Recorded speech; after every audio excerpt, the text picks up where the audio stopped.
Hey everyone, it's Mr. Drake. Today's video is about the Treaty of Versailles from the point of view of the United States. This will be talking about the debates that went on in the United States over ratification of the treaty and what ultimately led to its failure.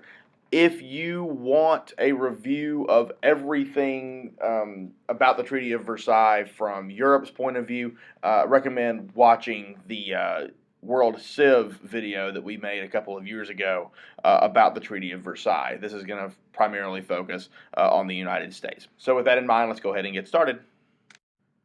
Before the war even ended, Woodrow Wilson had on his mind what the end of the war and what the post-war world would look like.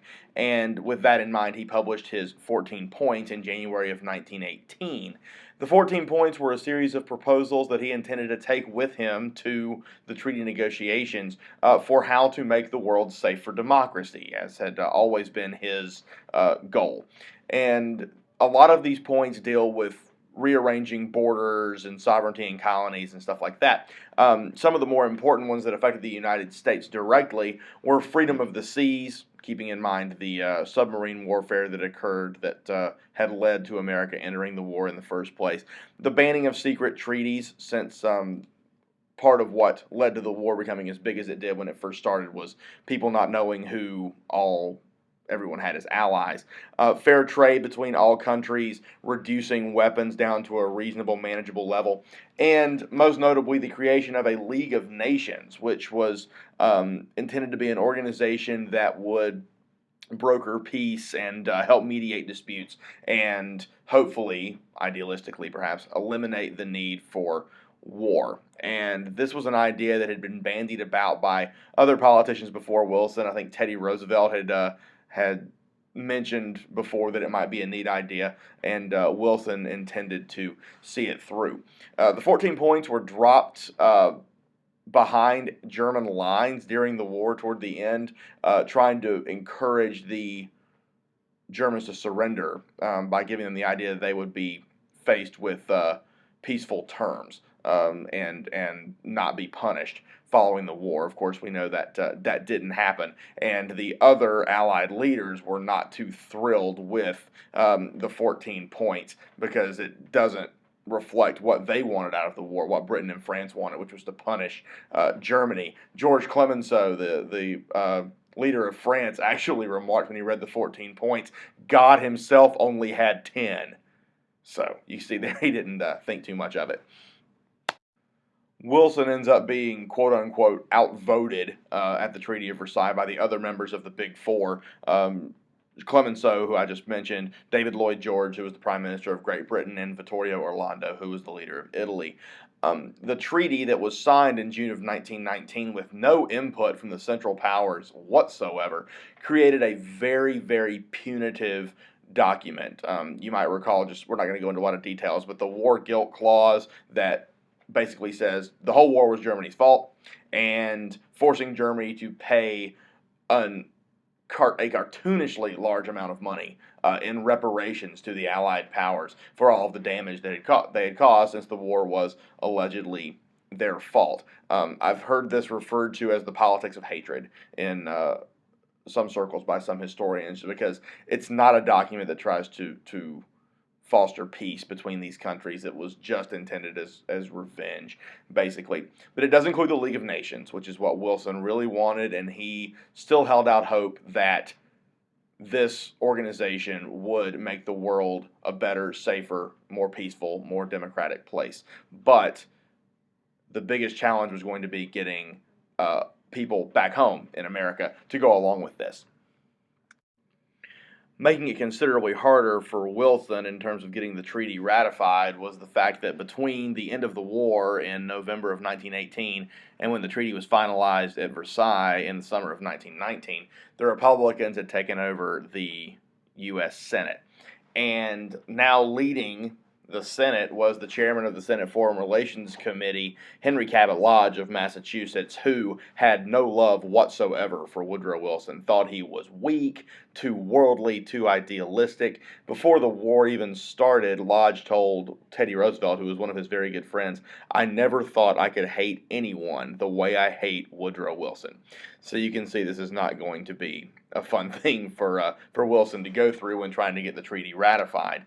The main opposition that Lodge and a lot of other Republicans had to the Treaty of Versailles was that that last point about the League of Nations. They feared that the League of Nations would erode America's sovereignty and ability to do things on its own. They didn't want America to have to get permission from the League of Nations, for instance, to deal with some kind of dispute going on in Central or Latin America.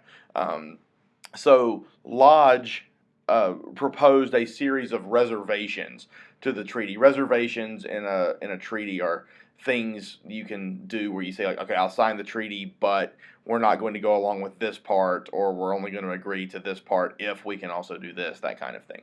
And most of the reservations dealt with, again, America's sovereignty, that Congress retained the right to declare war without consulting the League of Nations, that the League of Nations would not do anything to interfere with the Monroe Doctrine, that America still had the right to police the Western Hemisphere, and things like that.